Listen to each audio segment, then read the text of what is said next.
अब चाहिँ म यहाँ चिल्ली टेस्ट गर्न गइरहेको छु। हेर्नुहोस्,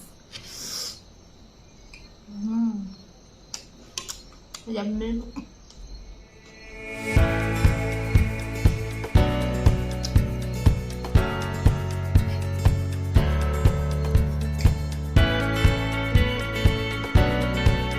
नमस्ते, हजुरहरूलाई स्वागत छ मेरो च्यानलमा। आज चाहिँ मैले लिएर आएको छु चिकन चिल्लीको रेसिपी र मैले यहाँ रेडी गरिसकेको छु 2वटा काटेको ठुलो ठुलो बना प्याज र यसमा मैले काटेको 2वटा टमाटर र 2टा क्याप्सिकम र यहाँ चाहिँ मैले काटेको धनिया रेडी गरिसकेको छु र यहाँ चाहिँ मैले चिकन रेडी गरिसकेको छु यत्रो पिस गरेर। यानी ठुलो पिस गरेर चिकन चिल्लीको लागि। र यसमा के चाहिन्छ भने यहाँ म त हजुरहरूलाई देखाउँदैछु। यो चाहिँ ढुटो खोर्सानी हो र यसमा छ बेकिङ पाउडर, यसमा कर्नफ्लोर पनि भन्छ यसले, अनि यो कलर पाउडर हो र यसमा लिएर आएको छु मैले अलिकति हुचिङ र यसमा नुन र यसमा सोया सस। र मैले यो चिकन फ्राई गर्नको लागि मैले यहाँ कराई पनि रेडी गरिसकेको छु। अब म यसमा ग्यास अन गर्दैछु र यसमा म चिकन फ्राई गर्न गइरहेको छु। हेर्नुहोस् हजुरहरूले, पहिला म चिकनलाई कसरी गर्ने, यसमा कसरी कर्नफ्लोर लगाएर, कसरी नुनहरू लगाएर कसरी मल्ने भन्ने विषयमा म देखाउँदैछु। हेर्नुहोस्, पहिला म यसमा कर्नफ्लोर दिँदैछु। यसरी यति जस्तो म कर्नफ्लोर लगाउँदैछु यसमा चिकन चिल्लीको लागि। यो कर्नफ्लोरले चाहिँ के गर्छ भने यसलाई, यो चिकनलाई टाइट गराउँछ, त्यही भएर चाहिँ मैले यसमा कर्नफ्लोर दिँदैछु। यसको लागि मैले अलिकति ढुटो खोर्सानी पनि 1 चम्मच जति दिँदैछु, हल्का यति जति, बेसी दिन्न, बेसी लगाउने पिरो हुन्छ, त्यही भएर मैले कम्ती नै दिँदैछु। र यसको बादमा म कलर पाउडर दिँदैछु।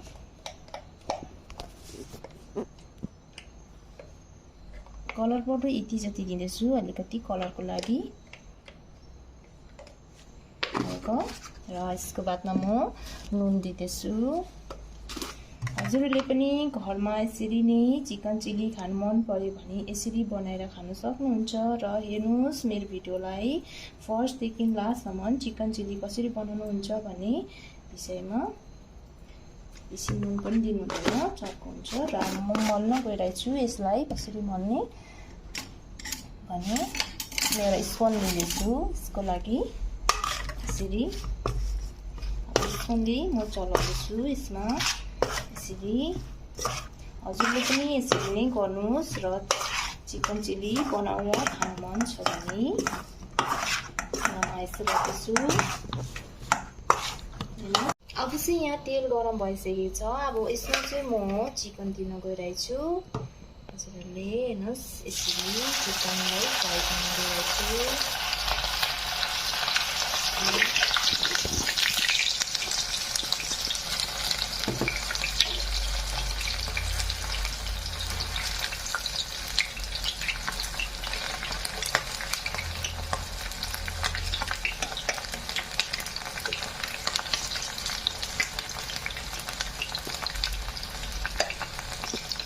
र अब यो चिकन मजाले फ्राई गर्न गइरहेको छु। यसलाई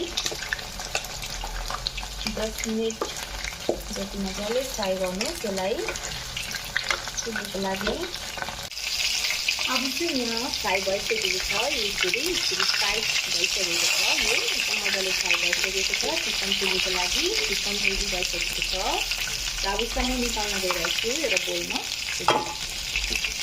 हजुरले पनि यसरी नै मजाले फ्राई गर्नुहोस्, टाइट भइन्जेसम्म। नभए त्यो राम्रो फ्राई भएन भने चिल्ली राम्रो हुँदैन, त्यही भएर यसलाई चाहिँ मजाले नै त्यसरी फ्राई गर्नुहोस्, टाइट भइन्जेसम्म।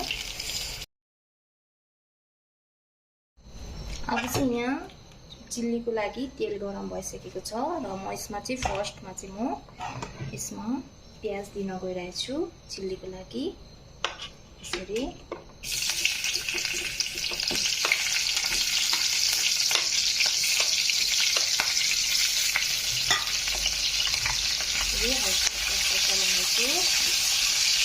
यसरी नै प्याज मजाले फ्राई गर्नुहोस्, हल्का हल्का मजाले फ्राई गर्नुहोस्। र यसको बादमा म दिन गइरहेको छु अब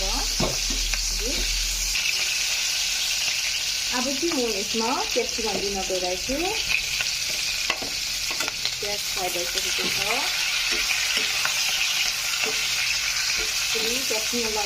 क्याप्सिकमलाई पनि यसरी नै चलाइदिनुहोस् हजुरले, हल्का गरेर यसलाई पनि हल्का हल्का नै फ्राई गर्नुपर्छ, बेसी फ्राई गर्नुहुँदैन चिल्लीको लागि।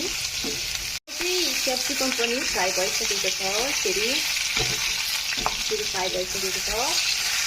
र अब चाहिँ म यसमा अलिकति पेस्ट गरेको अदरक र लसुन दिन गइरहेछु। फेरि अब यसको बादमा चाहिँ म टमाटर दिन गइरहेछु।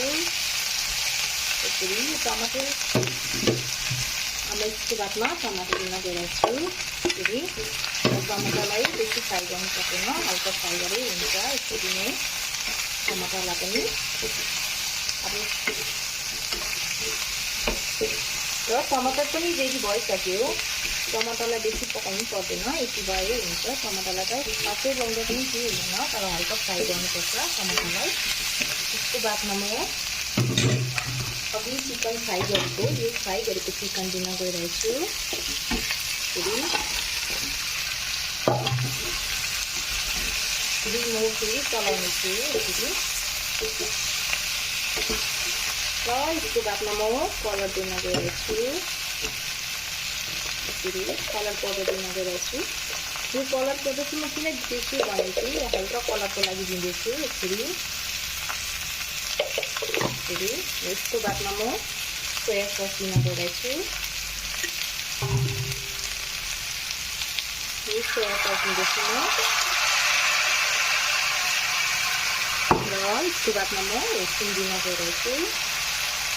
लसुनलाई हल्का मात्रै दिनुहोस्, बेसी नदिनुहोस्, टेस्टको लागि मात्रै हल्का। र यसको बादमा म 1 चम्मच जति नुन दिन गइरहेछु। फेरि नुन पनि बेसी नलाउनुहोस्, अघि अलरेडी चिकन फ्राई गरेर लगाइसक्नुहुन्छ नुन, त्यही भएर चाहिँ म नुनलाई पनि कम्ती मात्रामा दिँदैछु 1 चम्मच मात्रै। र यसरी म चलाउनेछु। यसरी नै चिकन चिल्ली भइसकेको छ रेडी, हेर्नुहोस् हजुरहरूले पनि।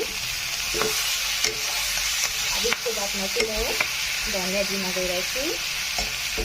धनियाँ पत्ता यो काटेको जुन धनियाँ थियो त्यसलाई म माथिबाट धनियाँ दिँदैछु यसरी नै। र अब चाहिँ चिकन चिल्ली रेडी भइसकेको छ।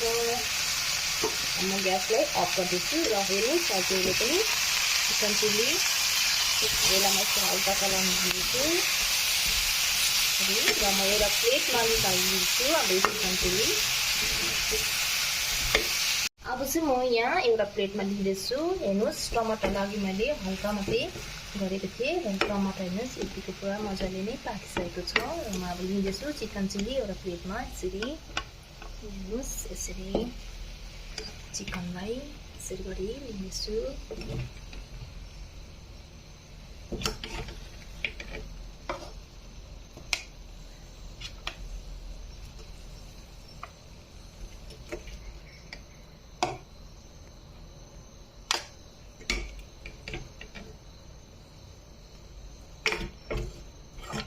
हजुरहरूले पनि यसरी नै घरमा मजाले बनाएर खान सक्नुहुन्छ।